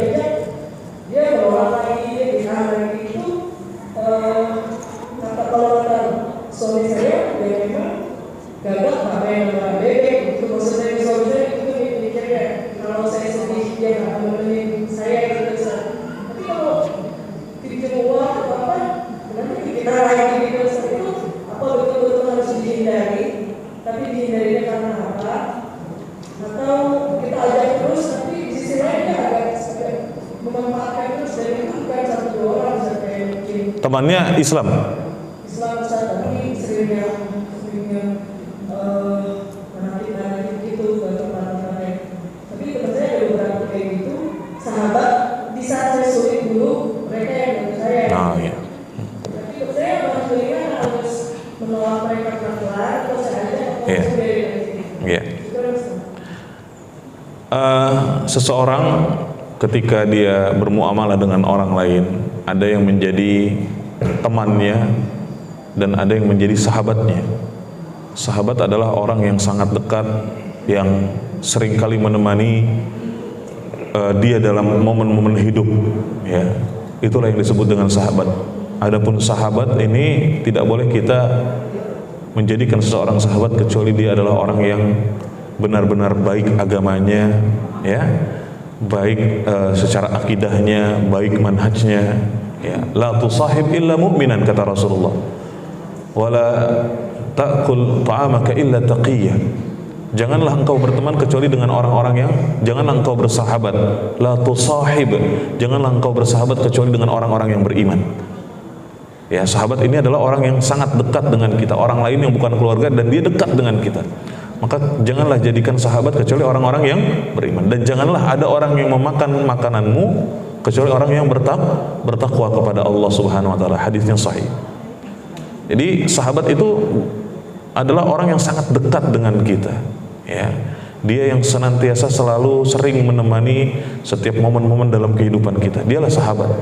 Maka hadapnya adalah kita hendaknya bersahabat dengan orang-orang yang saleh, orang-orang yang bertakwa kepada Allah Subhanahu wa taala. Adapun berteman, misalnya kenal, ya, di suatu momen, kenal di suatu tempat gitu ya, kemudian kita hanya sekedar kenal dan berteman biasa, bermuamalah biasa, maka ya ini tidak harus menjadikan dia sahabat, ya.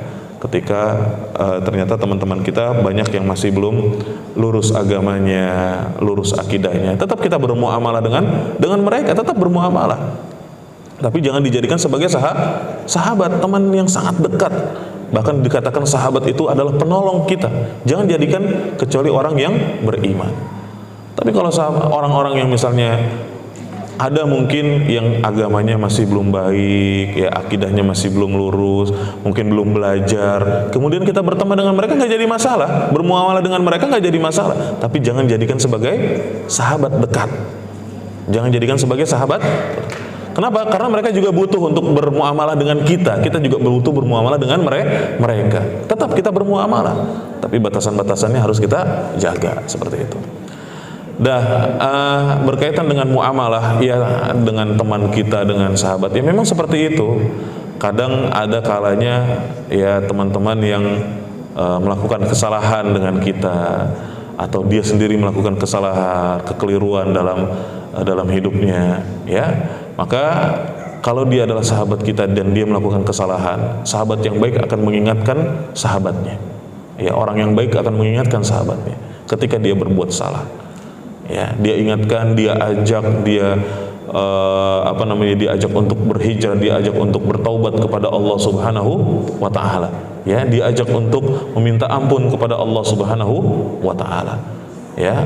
Dan salah satu di antara cara agar kita bisa memberikan peringatan kepada teman kita yang berbuat salah adalah yaitu tadi, menjauhi dia. Menjauhkannya asalkan tidak boleh lebih dari tiga hari, menghajarnya istilahnya begitu. Dan kalau ternyata ada kejadian-kejadian seperti yang tadi ditanyakan, seakan-akan kita seperti dimanfaatkan oleh dia, hanya ketika dia butuh dia dekat dengan kita, ketika dia tidak butuh dia jauh dari kita, ya, artinya ada kesan dia memanfaatkan kita, maka boleh kita kasih pelajaran kepada dia, ya, asalkan pelajaran tersebut membuat dia jera dan membuat dia tersadar, ya, dari kesalahan-kesalahannya, ya, seperti itu. Nah, ini yang harus kita perhatikan. Wallahu a'lam bishawab. Saya kira seperti itu. Terakhir, Bu.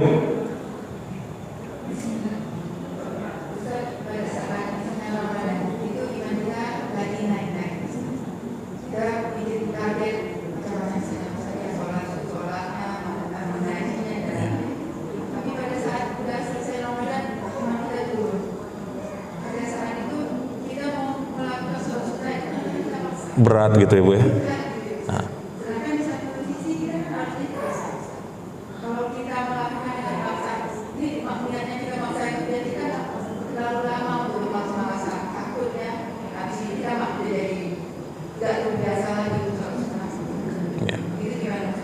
Ya, itulah kondisi keimanan seseorang. Iman itu fluktuatif, ya, dia bisa bertambah, dia bisa berkurang. Dan para ulama, Imam Al-Bukhari menyebutkan di dalam Kitabul Iman di Sahih Bukhari, beliau mengatakan al-imanu yazidu wa yanqus. Ya, iman itu bisa bertambah, bisa berkurang. Bertambahnya iman karena ketaatan, berkurangnya iman karena kemaksiatan. Ya, kita malas beribadah bisa jadi karena kita lalai, bisa jadi masih ada dosa dan maksiat yang kita kerjakan, akhirnya ibadah kita tinggalkan. Gak mungkin berbarengan antara seseorang yang melakukan maksiat kemudian dia juga ibadah kepada Allah. Gak pernah kita lihat orang lagi mabuk kemudian datang ke masjid sholat subuh. Yang ada nggak sholat subuh sama sekali, kan begitu ya, Bu? Ya. Jadi kita harus hasibu qabla an tuhasabu, kata Umar. Kita harus introspeksi diri, evaluasi. Kenapa sih kira-kira saya jadi malas? Jangan-jangan saya masih melakukan kelalaian nih. Jangan-jangan saya masih melakukan ada satu perbuatan dosa atau maksiat yang masih saya kerjakan. Maka bertobatlah kepada Allah Subhanahu wa taala. Karena taubat itu akan menggantikan keburukan dengan kebaikan. Ketika kita bertobat kepada Allah, beristighfar kepada Allah, maka Allah akan tumbuhkan semangat di dalam hati kita untuk beribadah kepada Allah. Ini yang pertama. Yang kedua, kalau kita ingin terbiasa melakukan amal soleh, mulai dari yang sedikit dulu, Bu. Sedikit tapi konsisten, itu lebih baik daripada banyak tapi sesekali. Ya, misalnya ibu mau merutinkan sholat sunnah, mulai dari yang sedikit dulu. Yang sedikit, yang penting gitu ya. Misalnya sholat sunnah yang ibu biasakan baru sholat sunnah rawatib aja misalnya gitu ya, sebelum atau sesudah. Tapi rutin, itu lebih dicintai Allah daripada seseorang yang beramal banyak tapi musiman. Makanya kata Rasulullah dalam hadis riwayat Bukhari, Bu, ahabbul a'mali ilallah adwamuha wa in qall. Amalan yang paling dicintai oleh Allah itu adalah amalan yang dikerjakan dengan konsisten, continue, meskipun sedikit, meskipun kadarnya cuma sedikit. Misalnya sedekah gitu ya, kita bersedekah misalnya rutin tiap hari, misalnya 5.000, ya, tapi rutin, itu lebih dicintai oleh Allah Subhanahu Wa Taala daripada sedekah yang dilakukan cuma sekali-sekali. Ya, itu lebih dicintai oleh Allah Subhanahu. Maka kalau kita ingin merutinkan suatu ibadah, mulai dari yang sedikit dulu. Supaya apa? Supaya kita tetap semangat mengerjakannya. Tapi kalau misalnya kita langsung memulai dengan ibadah yang banyak, itu akan membuat kita bosan, akhirnya kita meninggalkan ibadah tersebut. Ya. Adapun masalah ikhlas atau tidak, ini berkaitan kembali lagi kepada hati kita. Ya, kembali lagi kepada hati kita. Ketika kita paksakan diri kita untuk ibadah dengan penuh keikhlasan, insyaallah itulah yang selamat. Wallahu a'lam bishawab. Saya kira seperti itu, Bu. Saya kira inilah akhir daripada kajian kita di hari ini. Apa yang benar dari Allah, kesalahan dari saya. Nasallallahu salamat wal afiyah. Wa sallallahu wasallam wa barak ala nabiyina Muhammad wa ala alihi wa sahbihi wasallam. Kita tutup dengan doa kafaratul majlis. Subhanakallahumma bihamdik, asyhadu an la ilaha illa anta, astaghfiruka wa atubu ilaik. Wassalamualaikum warahmatullahi wabarakatuh.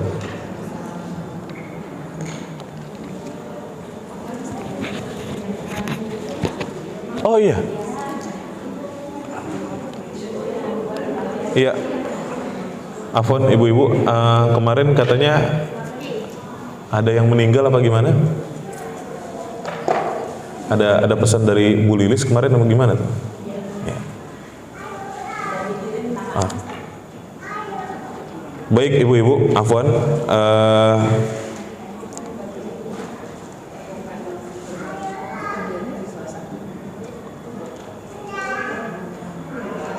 Nggak ada, Bu.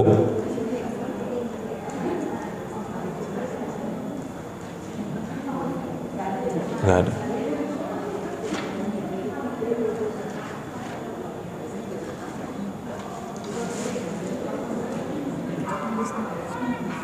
Tidak ada nomor. Oh iya. Telah sampai berita bahwa salah satu anggota kajian rutin di Masjid Darul Razak ini meninggal dunia, yaitu Ibu Mun Supartiningsih binti Ahmad Dasuki dan Ibu Haria Gusni Afandi binti Afandi Gustam. Ibu Mun berumur 80 tahun, tutup di usia 80 tahun. Ibu Haria Gusni tutup di usia 84 tahun. Dan di antara adab-adab yang diajarkan oleh Rasulullah SAW apabila kita mendengar saudara kita yang meninggal dunia adalah kita mendoakan mereka, ya, mendoakan mereka, kemudian kita memohonkan ampun kepada Allah Subhanahu wa Ta'ala. Dan di kesempatan ini tentunya adalah merupakan salah satu momen di antara momen-momen yang biasa dilakukan oleh sebagian oleh para ulama, yaitu berdoa kepada Allah di akhir majelis. Ya, berdoa kepada Allah di akhir majelis. Maka dengan itu kita berdoa kepada Allah semoga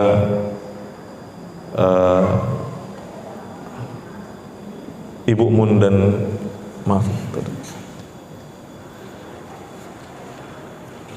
Ibu Agustini tadi dosa-dosanya diampuni oleh Allah Subhanahu wa Ta'ala, kuburnya dilapangkan oleh Allah Subhanahu wa Ta'ala, diberikan cahaya di dalam kuburnya, kemudian diluaskan dan dilapangkan kuburnya.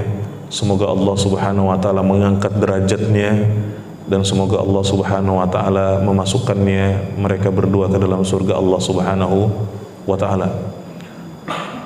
Allahumma ighfir lahuma warhamhuma, Allahumma ighfir lahuma warhamhuma wa'afihima wa'fu anhuma wa akrim nuzulahuma wa wassi madkhalahuma waghsilhuma bil ma'i wath thalji wal barad wa naqqihima min al khataya kama naqqaita ath-thawb al abyad min ad-danas wa abdilhuma daran khairan min darihima wa ahlan khairan min ahlihima wa azwajan khairan min azwajihima wa adkhilhuma al-jannah wa a'idhhuma min adzabil qabri wa min adzabil nar.